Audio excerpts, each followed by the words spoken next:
వెంటనే ముందుగానే మన మెగా డిఎస్సిని మనం దాని మీదే ఉంటుంది, ముందుకు తీసుకెళ్తాం రాగానే. అలాగే సిపిఎస్ కాంట్రిబ్యూటరీ పెన్షన్ స్కీమ్కి సంబంధించి మాట ఇచ్చి మరి వెనక్కి వెళ్ళిపోయాడు. వారం రోజుల్లో సంతకం పెడతానని చెప్పిన వ్యక్తి ఈ రోజున దాన్ని గాల్లోకి వదిలేశాడు. స్కూల్స్లో పాఠాలు చెప్పి టీచర్ని తీసుకెళ్ళి మనకి యారెక్ షాపుల దగ్గర, సారాయి షాపుల దగ్గర క్యూల్లో సరి చేసే బాధ్యతలు అప్పచెప్పాడు. ఇది వారిని మన గురు బ్రహ్మ, గురు విష్ణు, గురు దేవ మహేశ్వర అని చెప్పి మనం గురువుని ప్రార్థించుకునే పరిస్థితుల్లో తీసుకొచ్చి మద్యం షాపుల దగ్గర పనిచేసే విధంగా ఈ ప్రభుత్వం గురువులను అవమానం చేసింది.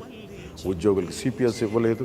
వీటన్నిటిని దృష్టిలో పెట్టుకొని నేను గురువులకి గౌరవం ఇచ్చేలాగా, వారికి వేతనం సకాలంలో అందేలాగా, అలాగే సిపిఎస్ నేను ఉమ్మడి ఆంధ్రప్రదేశ్ మాజీ ప్రభుత్వ ఉద్యోగ కొడుకుగా నాకు కష్ట నష్టాలు తెలుసు. ఈ రోజుకి మా అమ్మకి పెన్షన్ అందుతూ ఉంటుంది. దానికి తాలూకా కష్టం తెలుసు నాకు. అలాంటిది కాంట్రిబ్యూటరీ పెన్షన్ స్కీమ్ పదవి విరమణ చేసిన